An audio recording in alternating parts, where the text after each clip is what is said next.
Dari Menara Kartika Chandra, Jakarta, kita berjumpa kembali dalam Indonesia Satu Channel.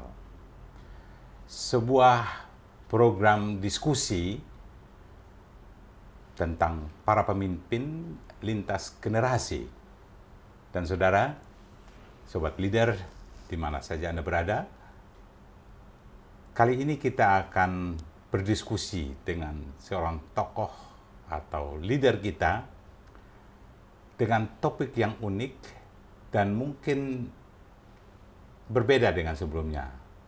Beliau seorang perempuan yang tangguh, banyak Anda melihat di semua media cetak elektronik maupun di media sosial seperti YouTube channel. Saya ingin perkenalkan Mbak atau ibu atau teman kita, kakak, Mbak Koni Rahakundini Bakri. Selamat siang. Apa kabar Mbak Koni? Terima kasih, sehat. Kalau lihat Pak Freddy harus sehat terus. Saya selalu gunakan Prof Koni. Kita biasa panggil Prof ya. Prof itu ada klub di Forum Doktor di Ilmu Politik UI, bimbingan Prof Mas Wadi Rauf. Saya ingin promosi. Dan Prof Husnul juga. Prof Husnul dan Prof Burhan yang betul, baru saja pergi. Betul. Kita ada mungkin ratusan doktor ilmu politik di UI ya. Ratusan dokter. Tapi kita UI politik ya, jurusan ilmu politik. Ilmu politik. Kita pernah punya forum doktor, namanya Forum Doktor Ilmu Politik. Pernah atau masih punya? Kayaknya masih deh. Punya, masih forum diskusi di media sosial itu. Dan ternyata saudara, itu forum bisa membawa kita bertemu presiden. Berdiskusi langsung dengan presiden ya. Bertemu langsung Presiden Jokowi. Dan Prof Koni juga bisa, waktu itu kita ngobrol ya. Dan pemirsa, kali ini kita mungkin berbeda dengan tokoh lain yang pernah ada di Republik ini yang kita pernah bicara. Ini seorang perempuan yang tadi saya katakan bahwa mencari perempuan tangguh untuk berbicara, apalagi bidang yang mungkin bertentangan, bidang kelaki-lakian, bidang pertahanan dan militer dan diplomasi. Saya lihat ini dua hal yang berbeda, apalagi kita melihat sekarang ini bahwa ini Ukraina sama Rusia lagi ramai. Dua hal ini menarik sekali, benar nggak? Oh sangat menarik. Karena menurut saya ini bukan cuma sekedar perang, tetapi perang yang akan merubah tatanan dunia. Keren. Perang yang akan mengubah tatanan dunia. Betul. Benar, ini saya setuju karena saat ini saja kalau orang dulu kita misalnya di Timur ya, isu rame PBB langsung turun tangan dan geraknya cepat sekali. Kenapa kok Rusia begitu? Ada persoalan apa? Kalau kekuatan senjata, ya Rusia lebih canggih. Tapi ada diplomasi juga kan, gitu. Kekurangannya di mana nih? Diplomasi apa? Kalau kita bilang lawan, ya wajar ya. Tapi karena ada kekuatan diplomasi. Maksudnya kekurangan siapa nih? Jadi mungkin Ukraina kan negara kecil, dianggap kecil. Rusia lebih besar dengan peralatan modernnya. Apa dua sama kekuatan? Kalau saya sih melihatnya lebih beginilah. Makanya mungkin dari awal aku agak berbeda ya Pak Freddy ya. Saya itu lebih melihat bahwa coba kita belajar meninggalkan hipokrisi dan melihat dunia lebih jujur ya.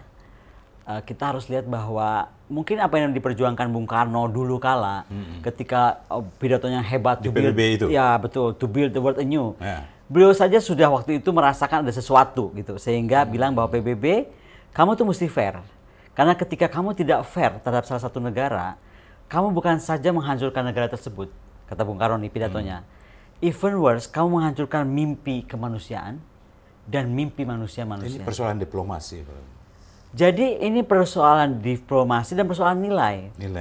Nah, ketika kita bicara Rusia hari ini, kenapa berbeda perangnya dengan yang lain? Karena menurut saya elemen negara itu kan cuma DIME ya. Kita kenalnya dengan nama DIME. Diplomasi, information, economic, dan militer.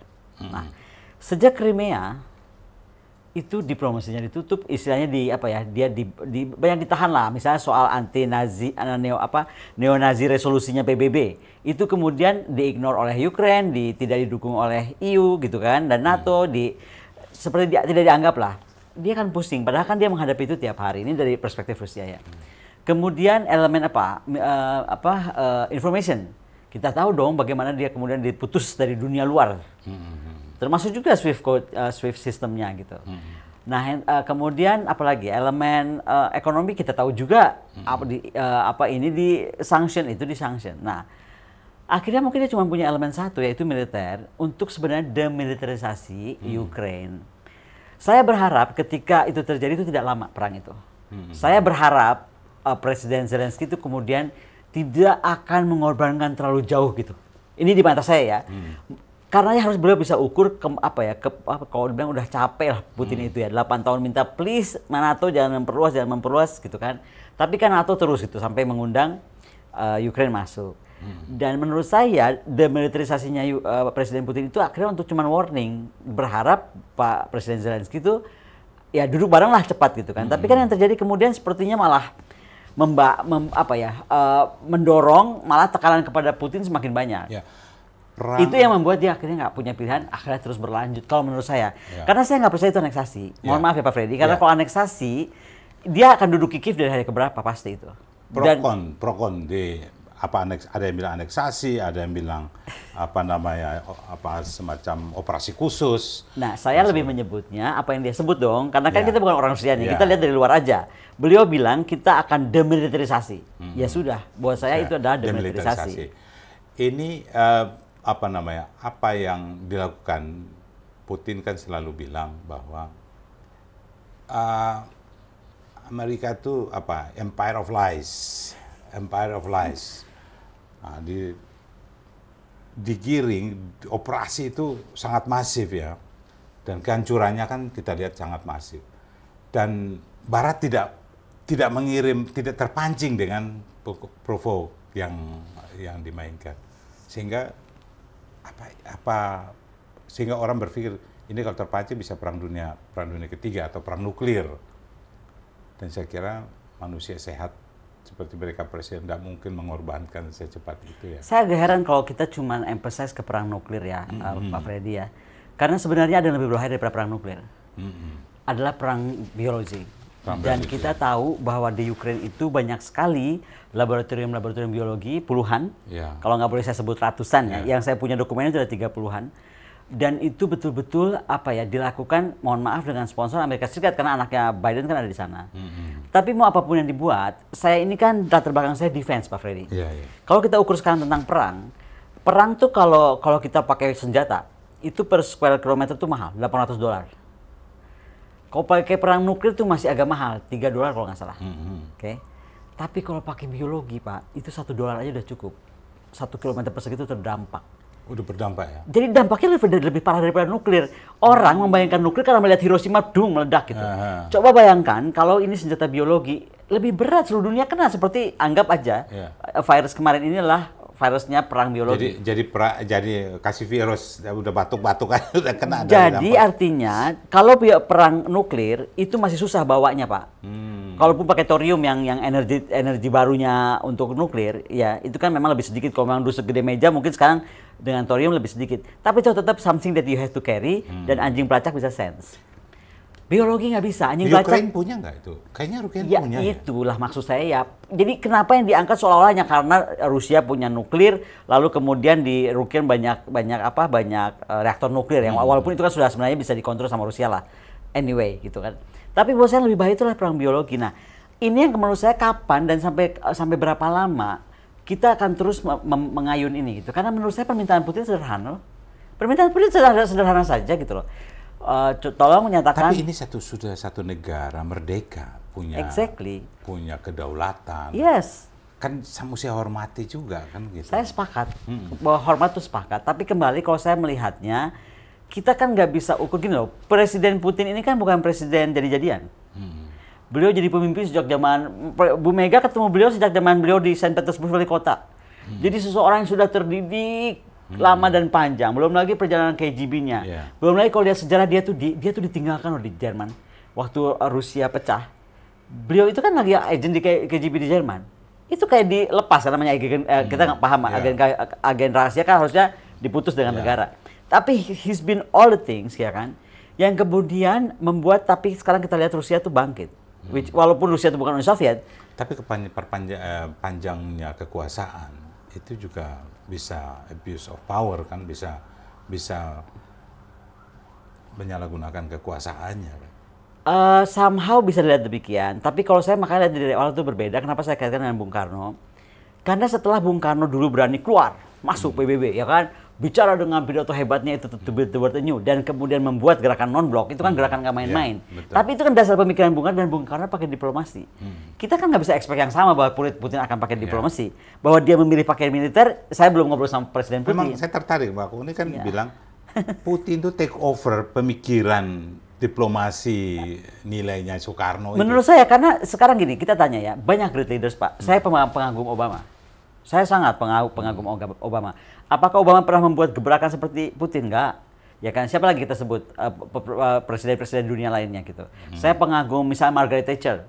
Saya pengagum Angela Merkel, gitu kan. Apa yang bikin? Enggak ada. Putin ini, Pak, merubah betul-betul semuanya. Menurut saya, yang akan dirubah pertama kawasan. Konstelasi kawasan itu akan sangat berubah. Tatanan dunia baru itu akan merubah semuanya, which is most effectively pasti economic. Dan ketika ekonomi berubah, Pak, pasti militer berubah, karena itu mereka punya interventing factors. Contoh saja tadi saya bilang, Timur Tengah sudah duduk dengan Israel, akan membuat fakta Timur Tengah. Can you imagine? Musuh bebuyutan yang kita juga ikut-ikutan bela-belain Palestina sampai setengah mati, tapi sekarang bergabung dengan negara Arab. Ya, tapi time is different now. Konvensi sudah diratifikasi semua. Emosi Putin kembali ke masa lalu, dia singgung Israel, Palestina, bagaimana di Irak, Syria dan sebagainya, Amerika ke dalam. Kan mereka juga berperang kayak Vietnam, Afghanistan. Mereka juga masuk kan, dua-duanya masuk. Tapi Putin mengungkap kembali itu semua dengan untuk pembenaran masuknya dia di Ukraine. Saya sih kalau mau bilang pembenaran begini ya, kita nggak bisa jamin untuk conclusion bahwa itu sebuah pembenaran karena we're not living there. Tapi kita harus tahu, lihat bagaimana sebenarnya, kalau saya bisa bayangkan aja nih, kalau tiba-tiba nih Indonesia, kita ingat aja ke Timur-Timur lah. Timur-Timur for me is very painful, Pak. Karena yang terkena dampak itu TNI. Mungkin nggak dampak ke sipil, nggak dampak, ini kan Putin sipil ya. Tapi Timur-Timur itu, Pak, yang nyuruh ambil Amerika Serikat. Tolong baca bukunya Pak Sutioso dan baca Pak Kiki Sanakri. Dan dia juga masuk ke situ, suruh masuk. Nah, kemudian yang jelek siapa? Seolah-olah Indonesia aneksasi. Listen to me very careful. Jadi apa yang dituduh kepada Putin itu juga kita pernah merasa yang sama. Tapi karena kita tidak berdaya, kita memilih menyalahkan TNI. With all the respect nih, TNI yang kemudian, kan Pak Prabowo sampai kapan tuh terakhir sebelum Menhan aja masih ada beban pelanggar HAM terbesar, Pak Wiranto gitu. Itu kalau kita kaitkan ke sana. Jadi menurut saya, intinya adalah begini, ini Putin adalah presiden yang menurut saya sudah selesai dengan dirinya sendiri, sehingga apa yang dia putuskan untuk negaranya yang terbaik, dia akan do it. To the last drop of his blood, menurut aku. Dia akan fight habis ya? Akan fight habis. At the same time, Zelensky walaupun dia bingung gitu kan, Nader Vladimir itu juga kelihatan bingung karena PHP oleh NATO. Tapi apa komentar Mbak Koni? Ketika semua dorong provoke dari kiri kanan, tapi mereka nggak menyerang Rusia. Lalu Rusia bombardir terus sampai habis itu manusia. Lalu hukuman apa terhadap dia nanti? Terhadap siapa? Terhadap Putin. Saya nggak mau bicara hukuman dulu kepada Putin karena saya masih berharap ini akan selesai. Dan disinilah saya kenapa bilang bahwa sebenarnya kan saya bilang banyak sekali sekarang Soekarno wannabe. Masa sih Soekarno-nya malah jadi Putin? Itu kan sebenarnya bahasa saya bersayap gitu. Dulu kita punya presiden yang mampu merubah dunia. Harusnya ada dari Indonesia. Harus dari Indonesia. Nah makanya kalau saya lebih sekarang cenderung beginilah. Beban Presiden Jokowi untuk memimpin G20 itu jadi berat. Karena banyak tuntutannya Biden, tuntutannya Morrison, tuntutan itu tentang melarang Putin hadir. Di mata saya tidak boleh Putin tidak hadir, harus hadir. Karena kita harus lihat kenapa G20 hadir dan dilahirkan. Kenapa dulu G7 nggak bisa menyelesaikan, maka lahirnya G20 kan. Ada sejarah yang kita nggak mungkin lupakan. Dan kedua, sayap utama daripada G20 itu adalah ekonomi. ya, memanage ekonomi global, membenahi masalah ekonomi dunia, this and that. Ada Sherpa. Sherpa itu membahas di layer itu, contohnya budaya, politik, tapi itu kecil. Jadi menurut saya jangan mau kita disetir, dibulak-balik. Presiden Jokowi sebagai presidensi di G20 bukan pemimpin PBB. Gitu. Jadi Jokowi, Indonesia jangan mau disetir. Jangan. Harus punya sikap tegas bahwa dia sebagai pemimpin presidensi G20 harus punya sikap apakah Putin tetap diundang atau tidak. Itu harus diundang karena kita tidak ke kiri ke kanan begitu kan. Saya malah berharap yang sekarang berangkat ke Kiev dan Moskow seperti dulu Pak Harto ke Serbia. Berangkat dong sama Presiden Jokowi. Oke, kita break ya. Oke. Saya kira ini menarik, tapi kita akan break sebentar. Sobat, kita break.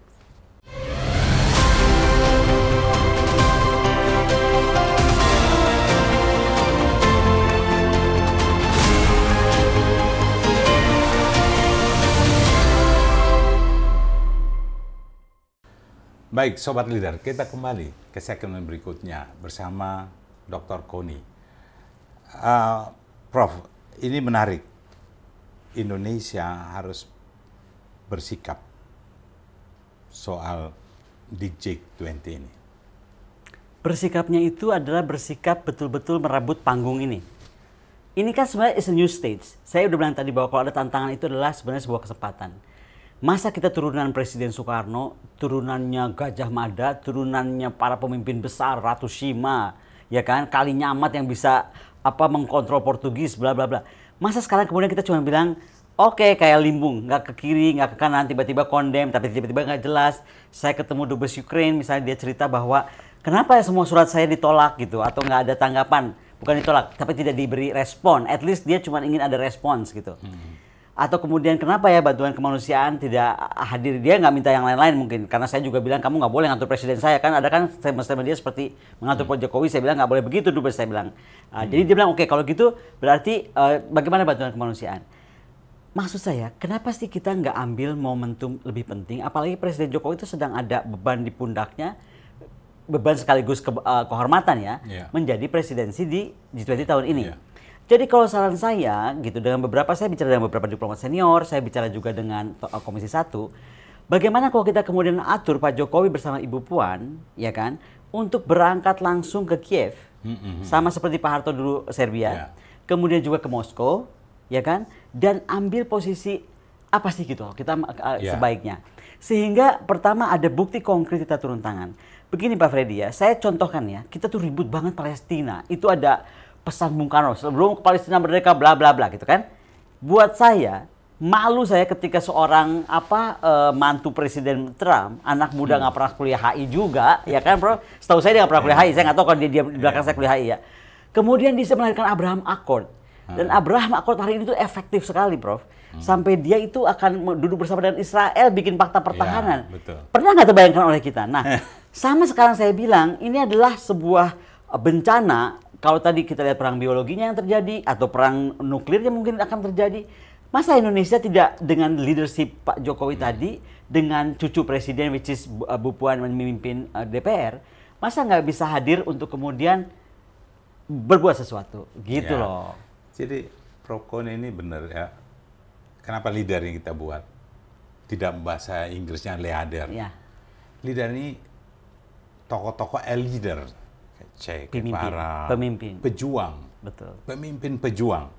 Jadi pemimpin yang situasi semacam ini dia harus maju sebagai solution maker. Betul. Bagaimana diplomasinya dapat dipercaya? Betul. Kan diplomasi, must kredibel, mesti kredibel. Diplomasi itu kan di situ. Itu yang saya bilang ketika saya baca, dulu saya juga nggak ngerti, saya pikir kalau non-blok tuh nggak ke kiri, nggak ke kanan, bingung terus, mohon maaf ya. Ternyata ketika saya baca pidato-pidato realnya Bung Karno dari buku ataupun kan tulisan-tulisannya. Bebas aktif itu bukan bebas, non-blok tuh Indonesia kan bebas aktif, artinya bebas tapi harus aktif. Dan pertanyaannya adalah aktif untuk apa? Aktif untuk menuju ke perdamaian dunia. Artinya kalau mau kita pakai tangan keras, kita perlu tangan keras.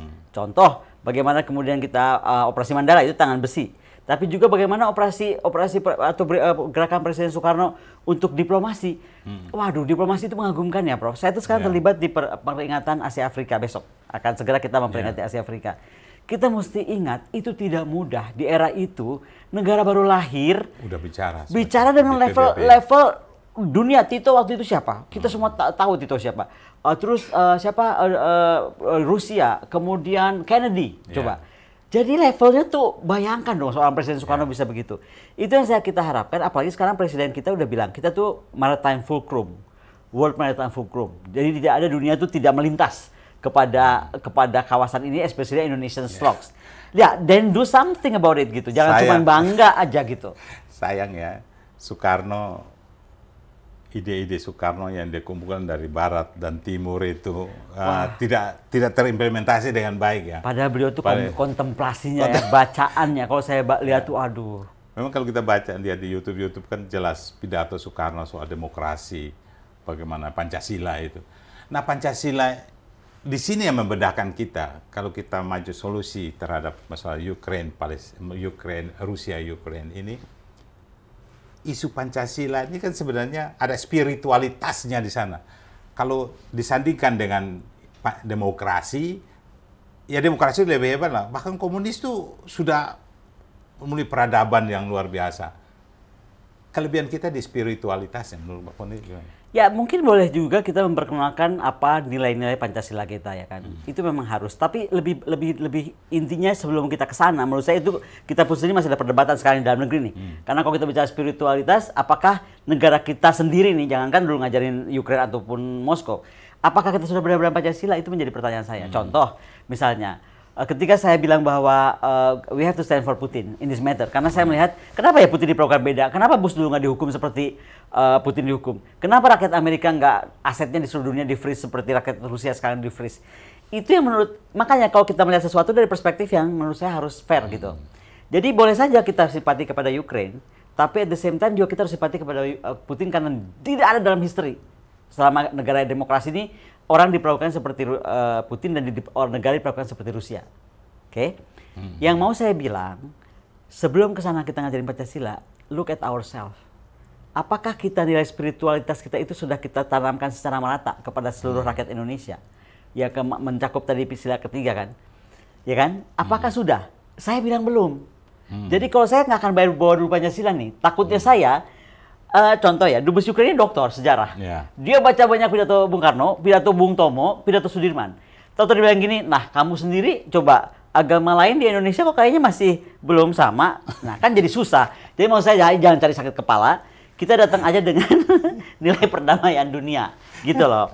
Value dari perdamaian dunia itu apa? Itu saja yang dulu. Universal. Yang universal. Kemudian yang kedua adalah mungkin sudah saatnya semua pemimpin itu duduk hening, termasuk Presiden Amerika. Feedback itu, apakah betul ya bahwa dunia itu harus diatur oleh satu polisi, ataukah dua polisi, atau biarkan seperti Tan Malaka. Menurut Tan Malaka kan, Tan Malaka ini menarik. Anjing sama besar itu nggak akan saling makan. Tapi kalau anjing besar pasti dia akan makan anjing kecil. Ya udah, apakah this is the time to build the world anew itu adalah membangun sebuah keseimbangan kawasan. Which is so far selama ini kalau kita bicara keseimbangan kawasan yang dibicarain militer. Militernya sama-sama tinggi. Bukan itu.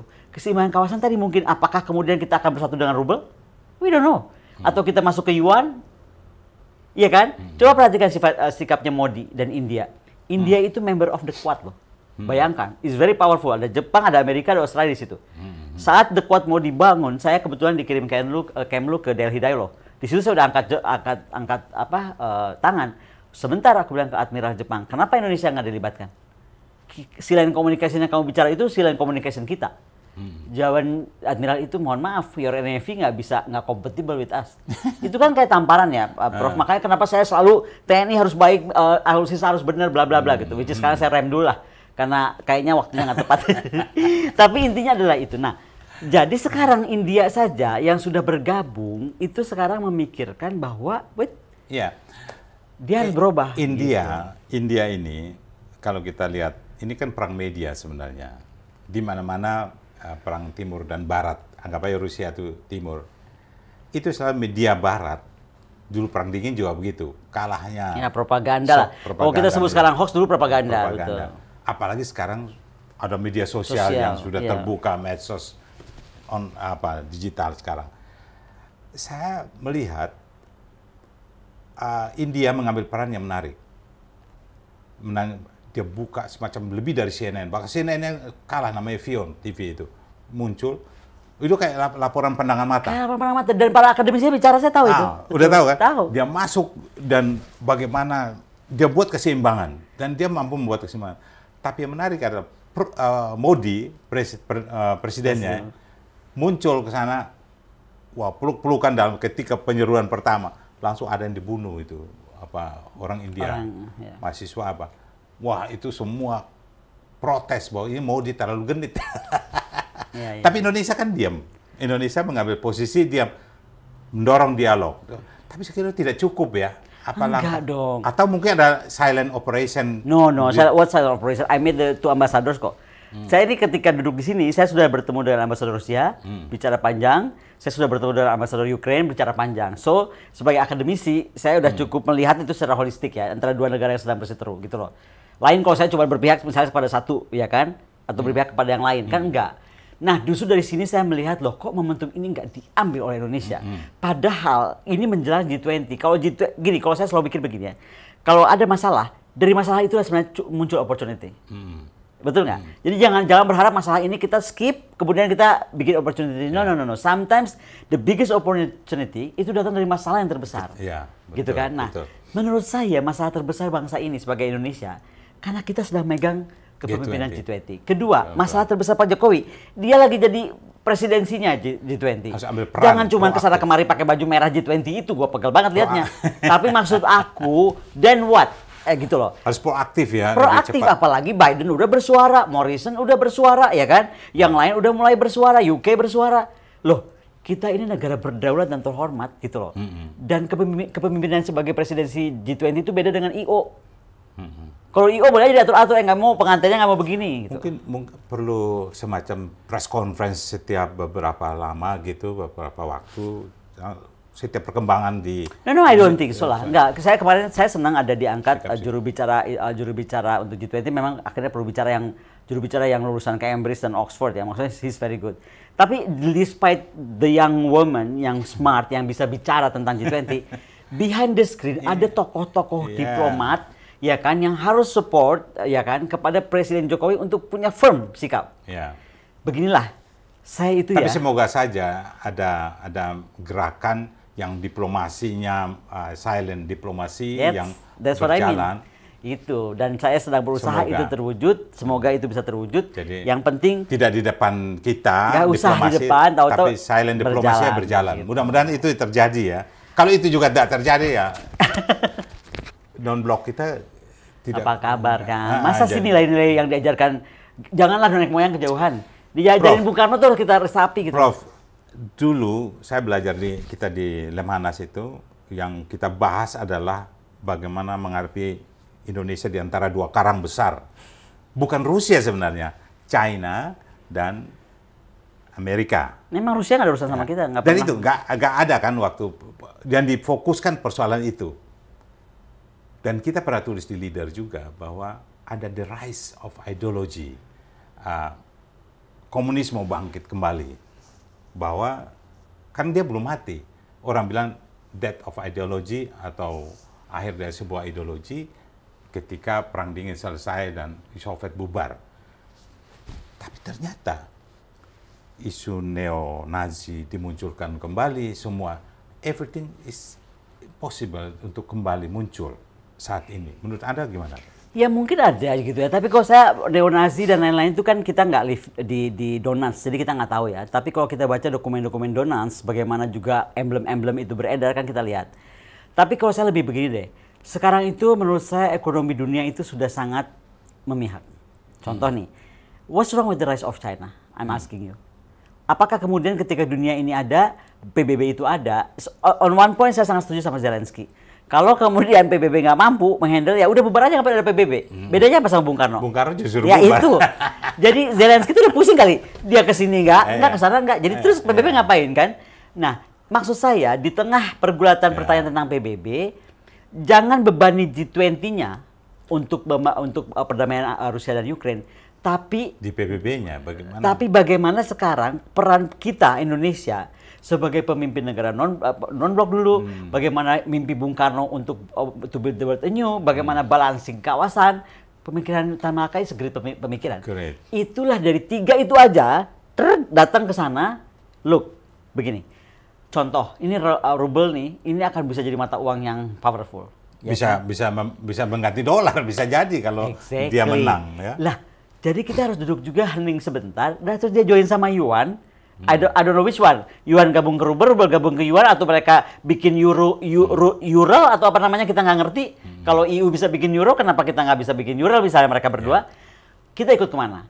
Kalau kita mau lihat keseimbangan kawasan, udah pasti kita mesti ikut mereka.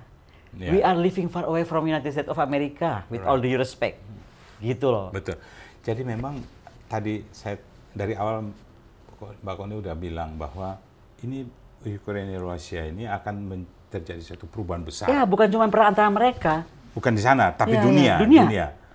Dari sisi kita baru ini saja udah minyak goreng udah langka, minyak naik semua. Tapi kalau minyak goreng langka bukan karena perang itulah, kita tahu karena perang apa. tapi ada kalau itu saya setuju sama Bu Susi. Masa menteri kalah sama mafia? Pak Jokowi kemarin kan marah-marah itu. Ya pokoknya Bu Susi itu pendek tegas ngomongnya. Kalau menteri kalah sama sama mafia turun aja kata menterinya. Jadi jangan kalah sama mafia. Saudara, kita break saja.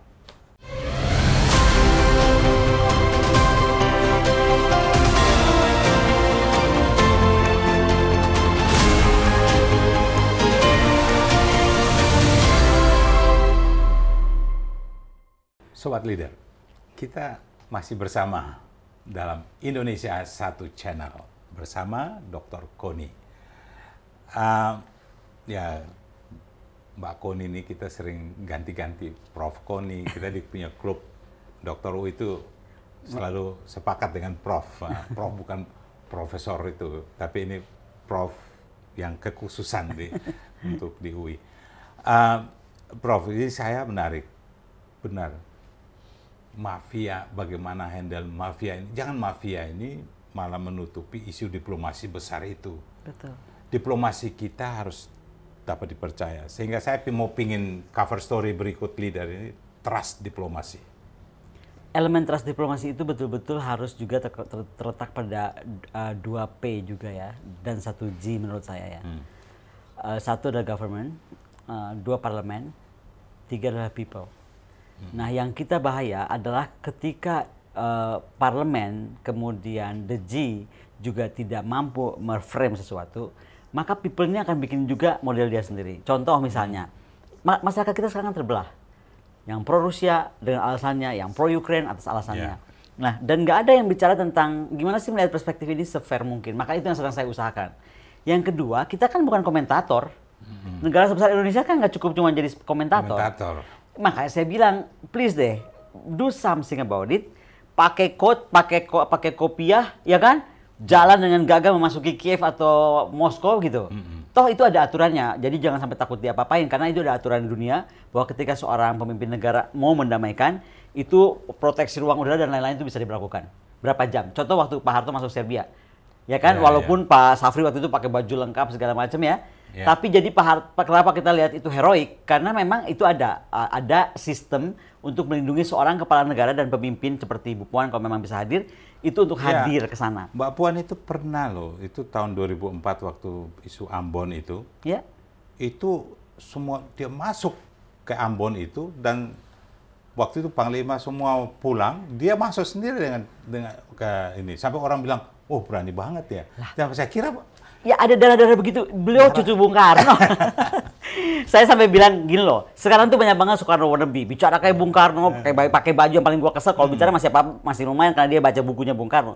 Pakai baju udah kayak Bung Karno kan, kesana kemari gitu. Tapi apa?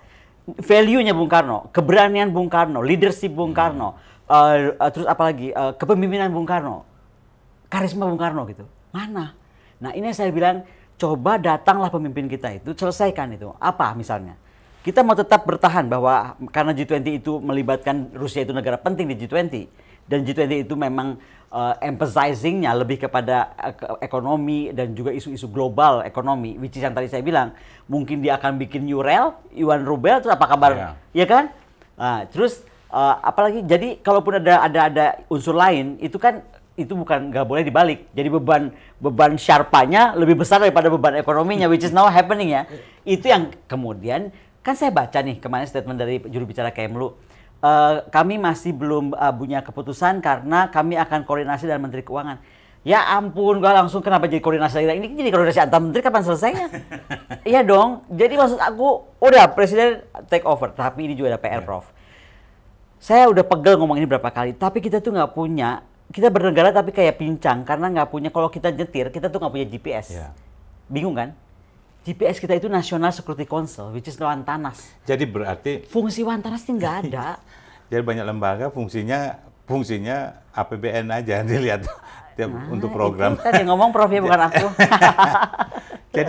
jadi gini Prof, ini apa namanya, jangan sibuk dengan bicara 3 periode dan sebagainya. Persoalan semua harus sama-sama menyelesaikan masalah sampai 2000. Persoalan depan mata G20 dan sebagainya. Saya sih nggak berani Pak Effendi Simbolon ya kalau bicara, beliau kan dilindungi kan anggota dewan. Tapi pernyataan beliau di koran kemarin kan menarik. Stop bicara soal 3 periode, urusin Ukraina. Iya, betul. Itu kan keren banget. Betul. Itu nohok itu. Oh nohok dong. Dan menurut saya, aduh, come on lah, kita sudah berdarah-darah meninggalkan dan ada dampak 98. Dampak positif, tapi ada dampak negatif juga. Tapi Komisi 1 itu setiap isu perkembangan dia bisa tiap panggil bolak-balik. Menlunya kan, bisa. Atau diplomatnya atau ya untuk contoh bicara, kemarin langsung bisa, dipanggil kan? dan Bu Menlu bilang Bu Menlu akan langsung jalan keliling negara-negara G20. That's not what I hope. Ngapain kayak ke negara-negara G20 ngajak ngobrol? Sekarang kan sudah gini aja, ya chatting aja, bener bikin grup WA grup aja, kok susah banget ya. Tapi sekarang bagaimana kita dengan tadi saya bilang value-nya Bung Karno, ya kan? Baca deh, nggak usah banyak-banyak lah. Berapa aja dokumen pentingnya Bung Karno, terus sekarang udah bisa dibuka, bisa diakses. Tapi saya setuju Bu Koni. Pidato Bung Karno, aduh, to build the world anew, happen sekarang. Ini bagaimana Rusia muncul, walaupun dia bukan Soviet lagi kan. Tapi itu muncul di... Ya, keberanian dia sebagai leader itu muncul. Jadi lihat dari sananya. Some people saw it as kegilaan. For me, no, itu bukan kegilaan, itu keberanian, itu leadership. Jadi dia memunculkan misalnya pasukan Chechen dipakai, muncul. Jadi gerakan Islam dia pakai di sana. Dia mampu memainkan itu semua. Karena Ukraine start dengan itu juga. Jadi dia counter. Jadi muncul datang dan mereka di campaign di media itu bagaimana mulai mau maju perang itu, bagaimana itu keren banget. Gue lihat itu makanya seru juga. Makanya kenapa saya bicara sama Dubes Ukraine kemarin, tolong jangan bawa isu agama di sini. Kan ada tuh statement seolah-olah di Islam di Ukraine sedang tersakiti. Coba Islam, jangan deh please. Jangan dragging your war to our land, ya kan? Tapi gimana caranya kita cari yang terbaik. Gua ngerti masa lalu apa, gua ngerti masalah Rusia apa, or we try to understand both. Kemungkinan ini bisa selesai semua. Israel, Palestina, Ukraina, ini persoalan negara-negara yang sekarang masih adem ayem, belum selesai. Pak Freddy, you know what, Prof? Saya itu waktu baca, ketika saya tinggal di Israel, kemudian saya lihat perkembangan Israel ya, saya udah hampir hopeless, Israel ini bisa beres atau enggak. Beres kan? Ini cuma tinggal satu step loh, bahwa dia kemudian udah berdamai dengan Timur Tengah, itu beyond belief. Udah orang nggak percaya. Nggak percaya. Lah, apalagi cuma menyelesaikan dengan segala hormat ya. Urusan Ukraine dan Rusia ini kan masalah butuh pengorbanan ya. Oh, dua-duanya. Kebetulan Ukraine jadi korban untuk tapi butuh dua-dua pengorbanan. Dan jangan bilang sebentar ya. Saya juga pengen tekankan jangan dibilang Rusia nggak korban loh. Iya, korban juga dua-duanya. Please jangan lihat kan dia yang serang duluan. Sebentar.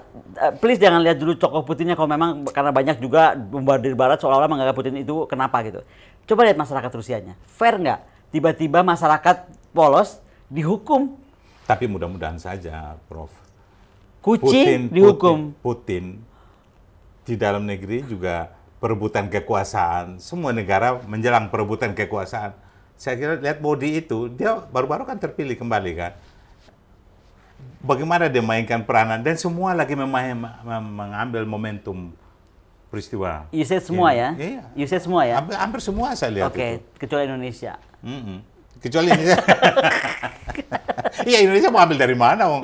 Pak Jokowi nggak butuh 2 periode, 3 periode lagi. Kita bikin keberanian, 3 periode, no. Kalau 3 periode saya definitely no. Iya, kan Pak Jokowi tidak ngomong udah tidak Ya, tapi hadir di tempat kemarin, buat apa? Sorry ya, tapi mau yang ngarang siapa saya nggak tahu. Bisa jadi itu kan yang ngatur kan orang lain. Dia That's why I don't know, tapi maksud aku, namanya presiden itu Pak, dia tuh dikelilingi oleh orang-orang intelijen terbaik. Ya. Data dia tuh udah pasti tahu kalau gua kesana kira-kira apa nih, gitu loh. Harusnya. Jadi sekarang menurut saya jadi lucu yang di kan ada 2 kelompok di apa itu organisasi desa itu. Jadi pokoknya apapun mau berapapun kelompok, kalau presiden nggak hadir waktu itu dia selamat. Ya. Sekarang karena dia hadir ya beliaunya dianggap jadi. Berarti menteri yang menggiring dia ke sana, pembantunya mesti dapat sanksi. Ya kalau berani presiden ngasih sanksi, kita kan nggak tahu hubungannya. Katanya mau reshuffle kabinet. Ya lihat aja. Ini kan sudah berlarut-larut juga ya. Saya kira momentum waktu singkat ini menarik untuk beliau mengambil langkah. Ya. Dan sebelum reshuffle kabinet saya pikir gini, G20 itu di depan mata, jadi jangan last minute. Semua negara sudah ambil peran, Turki sudah ambil peran, Modi sudah ambil peran gitu kan. Masa Cina sudah ambil peran, Indonesia kok nggak ambil peran gitu. Jadi take the shot. Berarti gitu. Indonesia pimpin presidensi G20 ini, Indonesia mesti ketemu Putin. Harus. Untuk bicara. Both, not only Putin, both Vladimir. Kayak Vladimir juga, both kayak Ukraine Vladimir, juga. Yes, entah pertemuannya di mana, terserah. Tapi saya kira kan aman kan perjalanan kayak bisa diatur. Itu bisa ada aturan dunia untuk mengatur itu untuk aman. Prof Kon ini punya peran yang luar biasa. Saya heran. Padahal enggak lah, Prof. Tapi saya kira semua lihat langkah Prof Kon ini menarik. Tapi ngomong-ngomong ya, kita ngomong ini nggak selesai. Ini masalah. Tapi pesannya saya kira udah sampai. Apa yang kita berharap dari peran kita sudah disuarakan Soekarno di PBB yang sekarang terjadi ini. Saya kira itu sampai hari ini belum terjadi di Indonesia, suara Bung Karno semacam itu. Kita masih berkutat di dalam persoalan ini. Tapi anyway, kalau Prof Kon ini, saya udah dengar semua Anda ngomong di YouTube channel, di media. Tapi apa yang membuat Anda bersikap, orang bilang Bu Kon ini mengambil peran laki-laki gitu? Nggak ngambil peran lah, saya cuman saya pikir itu ya, saya tuh kan pengagum Alexander the Great. Bagaimana usia muda dia dengan, itu kan semua didrive oleh mimpi. Yeah. Bung Karno juga didrive oleh mimpi. Makanya kata-kata Bung Karno sejak saya kecil, saya ingat tuh, gantungkan cita-citamu setinggi langit, kalaupun kamu jatuh, kamu akan jatuh di antara awan-awan dan bintang-bintang kan. Jadi saya pikir, ya why don't we think great team? Tapi gini ya, thinking great itu bukan halu ya. Bedakan nih Prof. Yeah. Saya melihat IKN somehow jadi halu, bukan thinking great. Beda ya? Jadi halu. Jadi halu, buat saya halu. Kenapa halu? Karena waktunya terlalu cepat, ya kan? Terlalu pendek. Saya lihat kayak kota-kota BSD, Alam Sutra, Sentul, itu kan puluhan tahun, Prof, untuk jadi kota. Mana mungkin sekarang ibu kota negara itu mau disulap 2 tahun. Semoga tidak mangkrak ya. Bukan cuma mangkrak, tapi saya mau pengen tanya, kalau waktu saya masih terlibat di IKN, karena waktu itu saya diutus oleh Panglima Hadi untuk desain sistem defense-nya, itu masih Pak Bambang Brojo. Saya masih ingat sekali nilainya itu sekitar 555 triliun untuk bangun ibu kota negara.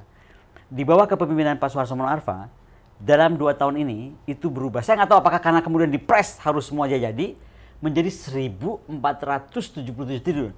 Itu the latest dokumen.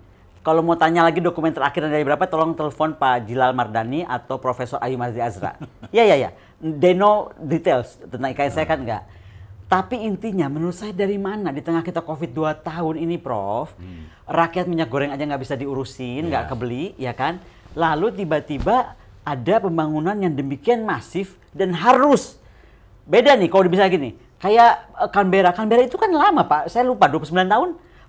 Jadi ada proyeksi waktu. Kita pernah ketemu Presiden Jokowi. Yes. Kita di Forum Dokter 2016 ya. Dan kita coba menyampaikan soal isu Poros Maritim Dunia, itu pun nggak selesai. Dan itu satu, kemudian isu yang pertama ya? Poros Maritim Dunia, I remember. Satu ini, revolusi mental. 2, iya. Dan beliau menyinggung pembantu-pembantunya kan, bahwa ternyata dia ngomong begini, pembantunya bikin begini. Saya apa? Itu masih awal loh. Dulu, ya tapi gini ya, saya melihat, ya saya ingat kata-kata beliau bahwa saya ini hanya presiden. Saya tuh hanya menetapkan visi. Beliau kan bilang begitu, yang harus bekerja kan menteri-menteri saya. Sehingga kita waktu keluar dari ruangan kita komentarnya sama, he's the loneliest president ever. Ingat kalimat kita kan? Tapi ini kan sudah periode kedua. How come you still hide behind that excuse? You know what I mean? Masa sih 10 tahun nggak bisa shaping ini pembantu gue yang... Mungkin pembantu-pembantu sudah setting sana. That's what I don't know. Itu aku nggak tahu karena aku nggak di kabinet.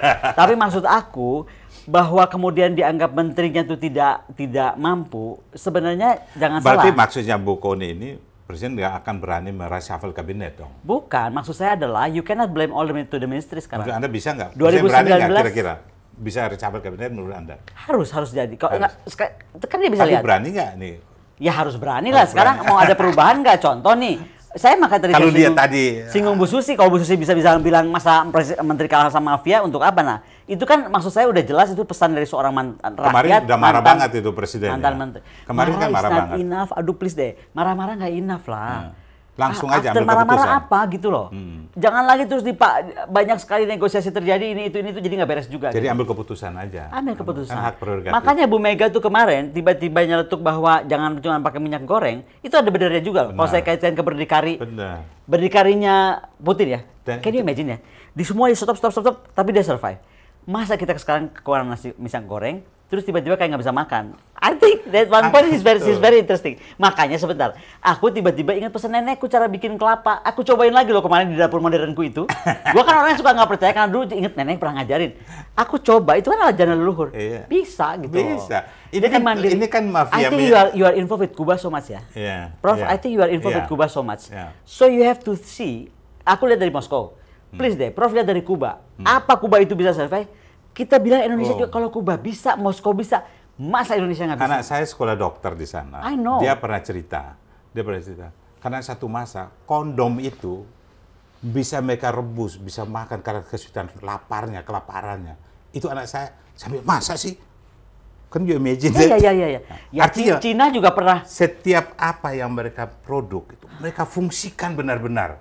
Artinya apa yang mereka tanam itu semua harus berfungsi untuk mandiri.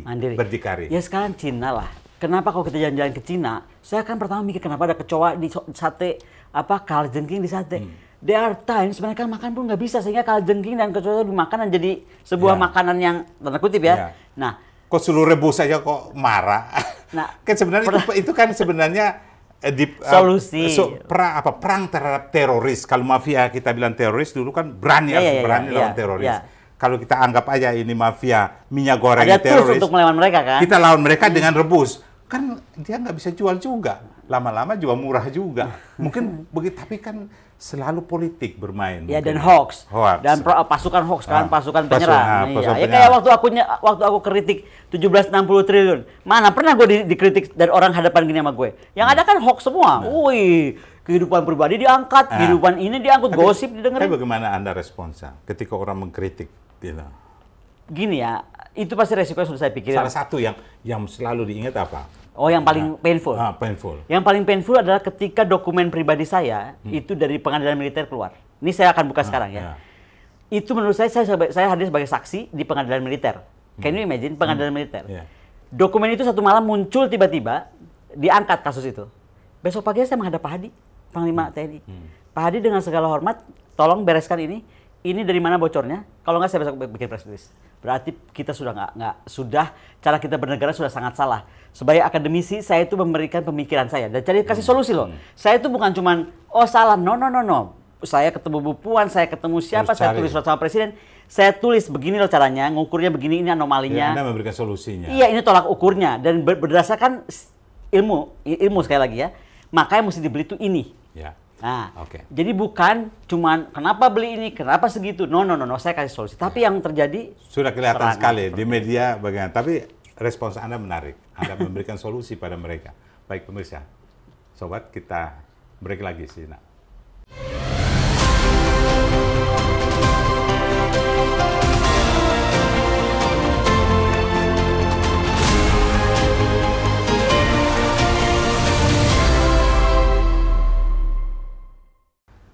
Oke, Sobat Leader, kita masih bersama Mbak Connie, pakar, saya bilang 2 pakar sekaligus nih, diplomasi dan pertahanan militer. Karena kadang-kadang bicara senjata, beliau detail sekali. Bicara pertahanan, beliau jelas. Dan penelitiannya juga udah kita tahu, disertasinya saya tahu. Sampai meneliti sampai di Israel ya. Itu kan luar biasa. Dan profesornya killer. Dan profesornya killer. Kita berdua sama ya. Sama ya. Yang lain kabur, kita berdua aja. Kita berdua. Dan saya tetap. Kemudian kita sudah panjang lebar. Saya kira terakhir ini saya ingin ke personality Prof. Connie ini. Prof, Anda warga negara Indonesia yang punya kemampuan semua tahu. Anda mesti berperan untuk bagaimana membuat negara ini, bagaimana Anda melakukannya, membuat negara ini lebih hebat di mata dunia, dan sebagainya. Saya coba tampil aja, karena saya tuh berbahagia karena misalnya buku saya yang pertama ya Prof, itu kemudian diapresiasi waktu itu oleh Bu Menlu, waktu itu masih Dirjen Amerop. Beliau saya undang ke Mercantile waktu itu untuk soft launching sebenarnya. Jadi yang diundang hanya kedutaan besar, terus Kemlu dan Kemhan waktu itu kan. Lalu beliau bilang, Bu Connie ini bagus bukunya karena nggak pernah ada orang Indonesia nulis tentang militer Indonesia. Yang ada tuh Australia nulis dan wah jelek semua gitu kan. Kopassus dianggap kenapa itu. Nah, akhirnya Bu Menlu bilang mau nggak launchingnya di Amerika Serikat. Nah, aku ambil momentum itu. Jadi momentum aku launching buku di NDU, National Defense University, di kedutaan besar KBRI kita Washington. Kemudian juga saya diutus banyak misalnya ke ASEM meeting, ke Delhi Dialogue meeting, ke Bratislava untuk security dialogue, makanya saya bisa ketemu Madeleine Albright, almarhum. Ada banyak hal menurut saya itu harus saya belajar. Ketika kita jadi akademisi dan jadi seorang pemikir, kita harus berani speak up. Karena I saw so many smart people yang akhirnya jadi kutu buku dan asik sendiri. Asik sendiri. Ya kan? Iya. Nah, itu yang sayang. Menurut saya harusnya coba suarakan, bukan saja di dalam negeri, tapi juga keluar gitu. Percaya nggak Prof, kayak pemikiran-pemikiran saya misalnya tentang kawasan, itu malah lebih didengarkan di Taiwan misalnya oleh Presiden Ma, instead of here, gitu loh. Atau banyak yang bilang, kenapa bukan di sekolah perangnya di Taiwan, tapi bisa sekolah Laut Cina Selatan di Cina. Itu karena menurut saya, mungkin mereka lihat saya yang berani bicara, saya yang berani muncul. Fitnah yang menurut Anda paling kejam apa terhadap Anda? Fitnah? Nggak tahu saya Ada. fitnah apa. Kalau fitnah sih Anda saya... merasa? Kalau fitnah mungkin banyak ya, atau menuduh saya tidak-tidak. Tapi kalau saya gini, kalau kita melayani hal seperti itu, kita habis waktu, Prof. Apa yang Anda respons? Aku diemin. Jadi gini, saya cuma memilih ada hal yang saya harus respon kalau itu betul. Semacam apa dokumen yang dibocorkan. Tapi kalau hoax itu nggak usah. Nah, tapi kalau dokumen itu udah bukan fitnah, itu sudah masuk ke dalam. Tapi itu yang keluarkan wilayah pribadi. Yang mengeluarkan pasti. Ya permainan lah, kita tahu siapa lah. Saya nggak usah sebutkan. Ketika Anda mengungkap, berbicara soal itu anggaran di Kemenhan. Ya, ketika saya sedang berbicara anggaran di Kemenhan. Biasa, tapi menterinya gimana? Menterinya Pak Prabowo sendiri. Pak Prabowo sih oke ya. Saya bertemu dan bicara itu 2,5 jam. Beliau tuh smart person, kita tahu lah Pak Prabowo. Orang bacaannya luas. Cuman satu aja, dia tuh ada sama saya sebenarnya orangnya. Dia tuh maunya semua cepat. Nah, makanya itu mungkin kenapa begini-begini. Tapi kan pembantu-pembantunya mungkin. Nah, maksud saya beda memerankan dia sebagai leader Gerindra. Itu beda dengan dia sebagai Menteri Pertahanan. Ini yang menurut saya mungkin bisa beliaunya tuh bisa. Gue sekarang lagi jadi leader Gerindra. Oh, ini gue lagi Menhan. Itu bisa beliaunya. Orang sekelilingnya nggak bisa. Menurut saya. Contoh, statement-statement saya nggak sebut lah. Orang-orang terdekat Dirjen Sekjen yang menurut saya lah. Orang pintar kok komennya kayak gini gitu loh. Nah, tapi semua sudah selesai ya? Sudah. Ya so far saya nggak ngelihat ada pembelian masif. Kalaupun ada sekarang katanya Rafael itu yang 36, yang kemudian sampai Menteri Pertahanan Perancis Twitter, wah deal gitu. Saya cuma bingung dari mana uangnya. Tapi kemudian frigate kita ada macam-macam, akan dari Italia, dari Jepang. Ya saya cuma bicara sama misalnya Kepala Staf Angkatan Laut Pak Yudo Margono. Admiral, saya bilang izin, ini gue jadi bingung, ini kok ada frigate Jepang, frigate Italia. Dan beliau cuma senyum. Iya Bu Connie, saya sedang siapin museum aja, kalau nggak kepake tinggal masuk museum. Nah, saya udah nggak mau komentar lagi, tapi gini, itu uang negara. Saya cuma titip itu. Ini uang negara dan tentara kita itu harus kuat. Contoh kenapa hari ini misalnya Ukraine dianggap bertahan, ya pasti dia disupport banyak kekuatan oleh NATO dan lain-lain. Nah, Indonesia siapa yang support? Nggak ada. I don't think NATO will help us, ya kan? Cina mau tolong kita, aku juga nggak tahu. Karena itu kita belum pernah bicara seperti itu. Tapi bahwa kita yang paling penting itu harus mandiri. Harus berdikari. Contoh Kuba, contoh Israel. I grew up somehow ya, dalam masa-masa saya pendidikan S3 kan saya tinggal di sana. Yang kekuatan mereka kan jangan cuma lihat militer fisik, defense industry. Kibbutz itu, kalau kita batalion lah ya, kita sebutnya batalion ya. Kibbutz mereka tuh survive. Ada makanan yang sendiri, apa sendiri. Jadi kalau ada apa-apa tuh mereka akan bertahan. Lah, kalau buat saya lebih baik itu yang dihidupkan. Sekali lagi ini kalau pandangan saya, daripada bebasin tanah berhektar-hektar di Kalimantan, kemudian macet sekarang. Kita tahu kok, gitu kan. Kenapa sih nggak menghidupkan aja batalion untuk Tadi mandiri? di bawah, ini Pak Jokowi mesti ngecek kebijakan dia di atas yang bagus. Implementasinya itu harusnya analisis ke atas tuh harus dari bawah, harus berani bahwa ini nggak bisa waktunya bla bla dan sebagainya. Bukan karena anggaran turun harus dilaksanakan. Kalau anggaran turun dilaksanakan kan semua berebutan anggaran. berebutan. Jadi kalau saya bilang tadi, saya udah ngomong tadi tengah-tengah, kita nyetir mobil Pak di era modern ini itu perlu GPS. You can go anywhere even to the jungle. Kalau ada GPS, you gonna survive ya. Survive. Negara modern dimanapun, demokrasi apalagi namanya negara itu, dia punya National Security Council. Hanya Indonesia, up to this minute, doesn't have one. Dan ini hanya perlu ketegasan presiden untuk segera membuat Wantanas menjadi National Security Council. Betul. Jadi kita lihat media saja. Ini saya otokritik kepada media. Media sekarang ini kayak jago kandang sendiri dan mereka kenyang sendiri. Mereka kayaknya kok semua bergantung kepada pemerintah. Karena nggak fair juga pemerintahnya. Saya mau buka nih, saya mau buka ya. Kenapa waktu saya rame-rame itu kemudian saya banyak muncul di podcast? Karena media bisa dipanggil kok. Jangan angkat ceritanya Bu Kony, jangan angkat Bu Kony. Atau kalau enggak uang yang saya taruh di situ saya tarik. That happens. Berarti termasuk media besar semua. Oh, saya tahu kok. Yang nyuruh dari Kemhan, siapa yang mimpin media di Kemhan yang ngomong ke siapa saya tahu. Jadi proyek mereka itu ini sama dengan ada satu tulisan jurnal saya baca. Jadi Erdogan di Turki dia bilang grup-grup media besar ini begitu jadi siapa yang bisa membarin mereka? Karena mereka mau ngemplang pajak dan sebagainya ganti dengan proyek ini karena dia sudah mendukung seorang jadi presiden. Ada masih, saya nggak bilang semua ya, kan? tapi ada satu media yang menurut saya masih respect sampai hari ini karena dia berani melawan arus. Yeah. Satu-satunya media yang ngangkat berita saya dan dia bisa nolak ketika dia bilang Kemhan mau ngambil uangnya, ambil aja karena dia mau angkat berita yang benar. Nah, media-media seperti itu yang harus kita tetap jaga. Dari itu, saya membayangkan Vion yang dari India. Dia momentum perang ini dia muncul jadi leader dalam media ketika dan dia balance, dia cari garis semua. Saya tahu orang sampai India sejarah kan juga ada. Jadi saya pikir-pikir Indonesia malah kita punya malah diambil tanahnya. Misalnya kan sekarang saya persoalkan itu kan itu. Ya, harus jadi mencerdaskan bagaimana kita mainkan dunia ini isi. Setuju nggak bro? Setuju, makanya saya bilang kita perlu leaders seperti Bung Karno, as simple as that. Leader ini kan, tadi saya bilang, Prof. Kony itu kita undang ke sini karena ya leader bukan mampu memimpin. Anda tuh pejuang. Pejuang ya, tapi leader belum. Pejuang di bidang, leader. Kita semua kan Bung Karno, kita semua harus jadi leader. Media pun, wartawan harus jadi leader juga. Jadi pemimpin, karena setiap orang itu kan guru. Pemimpin itu sebenarnya kan guru. Dia guru bangsa.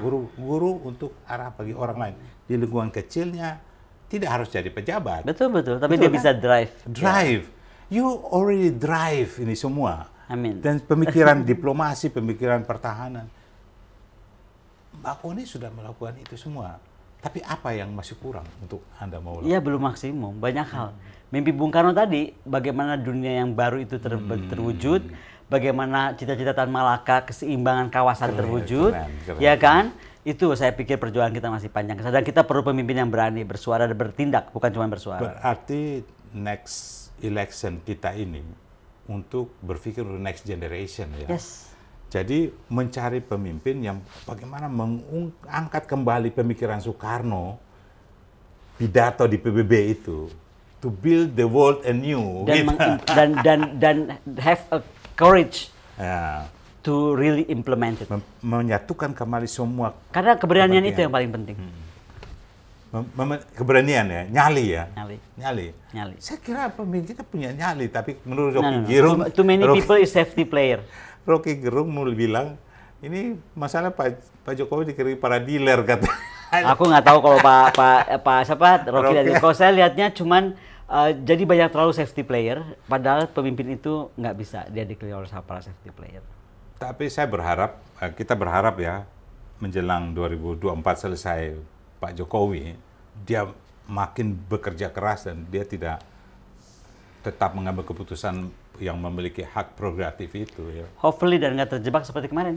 Ya. Mau digiring-giring ke sebuah acara yang kemudian akhirnya backfire. Saya kira itu sudah terakhir mungkin ya.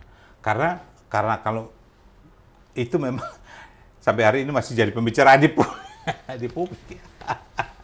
Gitu. Prof Kon, itu terakhir ini saya ingin sesuatu apa yang tadi Anda bilang Anda admire pada Alexander the Great. Kalau di Indonesia ini siapa yang Anda? Bung Karno. Bung Karno ya? Iya. Itu benar. Bung Karno. Jadi saya akan tarik panjang ke Kalinyamat, ke Ratu Sima, tapi itu kita harus garis sejarah lebih panjang.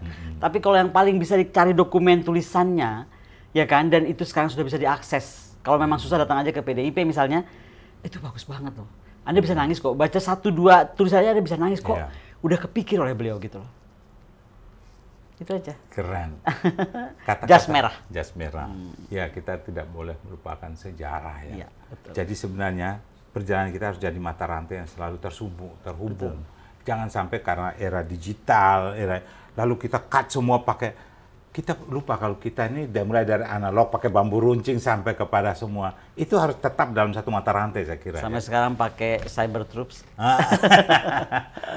Oke. Apa kata akhir yang Anda ingin sampaikan, Prof Kon? Kalau kata akhir terima kasih dan terus aja berjuang karena leader itu saya perhatikan dari tadi saya lihat siapa aja yang diangkat tokoh-tokohnya hebat-hebat. Ini ada semua tokoh yang saya kagumi. Ada Ibu Mega, ada Margaret Thatcher. Banyak sekali tokoh-tokoh. Ada Nelson Mandela, Obama, terus Lee Kuan Yew. Jadi itu kan banyak hal kita mesti belajar juga dari para leaders ini semua dan semoga Indonesia jadi lebih baik. Jadi keep the spirit. Malah saya mau bilang Prof keep the spirit karena I know it's not easy being you juga. It's not easy. Jadi I know. Tetaplah. Hanya ini kita bekerja di leader. Pingin bagaimana semua orang bisa mengerti tentang hidup.